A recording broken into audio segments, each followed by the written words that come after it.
Ciao a tutti, io sono Nelirfa e oggi andiamo a parlare della cucina e dei cibi all'interno del gioco di Genshin Impact.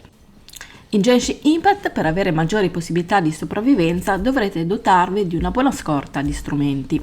Per realizzarli si dovranno usare i materiali e le risorse ottenute durante l'esplorazione oppure le spedizioni. Dunque, per poter cucinare dobbiamo trovare le cucine e le trovate in tutte le città principali. Troverete l'iconcina con il cucchiaio e il coltello, oppure girando la mappa troverete dei piccoli camp che possono essere attivati grazie all'utilizzo di un personaggio Pyro, e in questo modo potrete accendere il fuoco e quindi utilizzare la cucina. Avere delle pietanze durante i vostri viaggi sarà molto importante, principalmente per due semplici motivazioni: per avere una scorta costante di cure e di potenziamenti alla difesa, attacco e alle statistiche in generale. Per cucinare i cibi sarà fondamentale possedere però delle ricette che possono essere ottenute in tutto il mondo di gioco, completando missioni, aprendo i bauli, aumentando la propria reputazione e visitando i negozi delle città di Teyat. Tuttavia, a partire dall'inizio vi saranno alcune pietanze realizzabili senza che dovete procurarvi le ricette. La preparazione delle pietanze è effettuabile tramite le postazioni da cucina, come ho detto prima, presenti nelle varie città oppure intorno in alcuni punti della mappa. Solitamente queste consistono in fuochi da campo o in stufe con fornelli a legna. Dunque, per poter iniziare a cucinare in questo gioco dovrete iniziare una specie di minigioco consistente nel far congiungere al momento giusto una barretta all'interno di una linea semicircolare divisa in varie parti colorate. La parte in cui dobbiamo andare maggiormente a puntare è quella arancione, così che otterrete le pietanze con la qualità e gli effetti migliori di grado delizioso. Invece toccare la parte di colore gialla produrrà piatti di qualità normale. In alternativa, se sbaglierete, andrete a toccare quella grigia e quindi avrete la qualità sospettosa. Queste due ultime garantiranno le pietanze con effetti minori. Completando più volte la cottura manuale di un dato piatto, andremo a sbloccare la cottura automatica, che vi permetterà di creare in un solo colpo lo stesso piatto. Il piatto che consiglio di avere in grandi quantità è il pollo di fiordolci, poiché è molto semplice da andare a realizzare e con esso è possibile rigenerare grandi quantità di punti salute spendendo pochissimi materiali. Infatti, per cucinarlo basterà usare 2 unità di pollame e 2 di fiordolci. Se otterrete la suddetta pietanza con la qualità migliore, ovvero, come vi ho spiegato prima, la deliziosa, gli effetti benefici saranno molto alti, poiché rigenera subito il 24% dei punti salute e in aggiunta altri 1500. Dunque, come vi dicevo, questo è un piatto semplice da poter fare fin dai primi passi in questo gioco. Infatti il pollo ve lo fornisce praticamente tutti gli animali che volano, quindi gli uccelli, e li potete trovare fin dall'inizio del gioco, quindi nella prima parte della mappa, vedete qua. Utilizziamo sempre la mappa interattiva per poter trovare magari queste cose. Ora invece vi farò vedere dove trovare il fior dolce, che anche questo qui ci servirà per fare appunto questo piatto. Dunque, anche il fior dolce, come potete notare, è presente nelle prime zone in cui ci troveremo a giocare quando inizieremo il gioco, quindi è molto semplice da andare a trovare. Se ne trovano tantissimi esemplari, come potete vedere, soprattutto qui intorno al laghetto che vedete qui in alto trovate anche il pollo. Alcuni cibi permettono inoltre di riportare in vita i compagni caduti in battaglia, rigenerando una piccola quantità di punti salute. Parliamo per esempio della bistecca all'uovo fritto.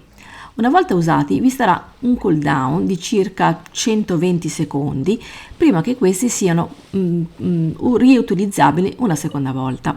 Lo stesso vale per i cibi che rigenerano la stamina, il cui periodo di recupero è di 300 secondi. All'interno del gioco poi potete, andando nelle città principali e parlando con le cameriere, trovare dei piatti già preparati, pagandoli poi in mora, oppure acquistare da loro anche alcune ricette. La maggior parte delle ricette, come vi dicevo prima, comunque vi saranno date o dalle casse oppure da alcune missioni speciali. Dunque, man mano che andremo avanti nella nostra avventura e quindi che giocheremo, sarà consigliabile avere anche dei piatti che vanno ad aumentare la difesa o l'attacco o addirittura la stamina. Questo dipenderà dalle varie situazioni e necessità. Dunque, allora, un piatto che mi sento di consigliare è la tentazione dell'Adeptus. Questo piatto è un piatto raro a 5 stelle. Dunque, se di qualità deliziosa, va a aumentare l'attacco di chi lo mangia di 372 e il tasso di critico del 12% per ben 300 secondi. Ciò lo rende ottimo per gli showcase o in generale per dare un enorme boost di potenza al vostro team. La sua ricetta è ottenibile con una missione.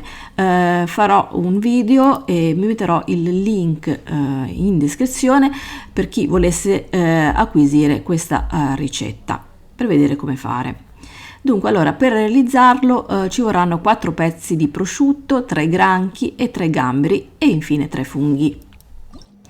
Quando andiamo a cucinare in Genshin Impact è necessario abbinare un personaggio al processo. Alcuni specifici eroi però non sono specializzati nella cucina, come per esempio Raiden.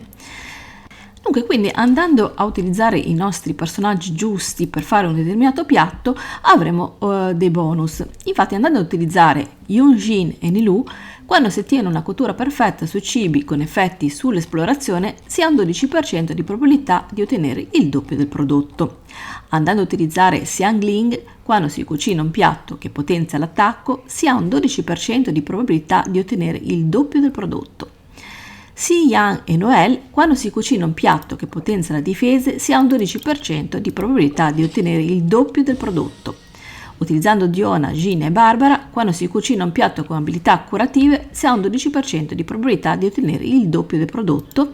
E infine con Kamisato, Ayato e Hutao, quando questi personaggi cucinano un piatto perfetto, si ha ben il 18% di probabilità di ottenere un piatto sospetto in più. Dunque, quando noi andiamo a fare un piatto, ovviamente dobbiamo avere tutti gli ingredienti, dobbiamo andare qui sotto a fare cucina. Vedete che qua abbiamo il nostro personaggio e dobbiamo cliccare qui sulle freccette. Scorrendo tutti i personaggi che abbiamo in nostro possesso, vedete che alcuni non hanno nulla qui, sono grigi, invece altri hanno questa freccia in su. Questi sono coloro che hanno, appunto, come vi dicevo prima, il bonus speciale. Vedete che qui c'è scritto bonus personaggio, probabilità di ottenere un piatto speciale. Quindi, andando ad utilizzare qui quel tipo di personaggio, otterremo un piatto speciale.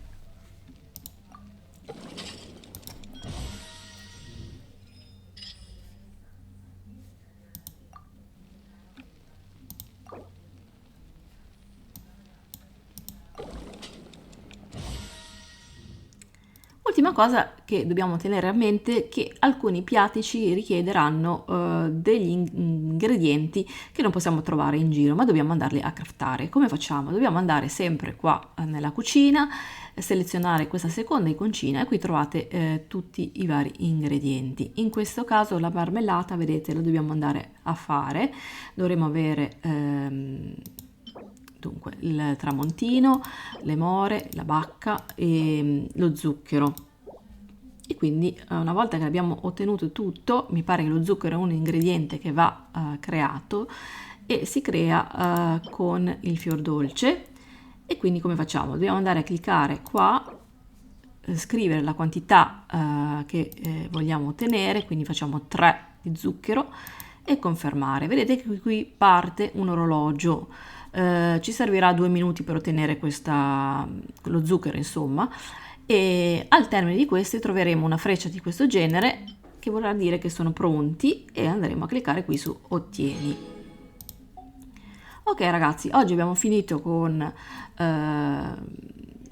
istruirvi per quanto riguarda un po' come cucinare, e vedremo se faremo altri piatti. Intanto vi invito come sempre a mettere un mi piace a questo video, farmi sapere cosa ne pensate qui sotto nei commenti, perché molti di voi stanno commentando e quindi dandomi tantissimi suggerimenti molto utili, e insomma iscrivetevi anche al canale alla fine, perché vi servirà per vedere altri video. Ciao a tutti e alla prossima!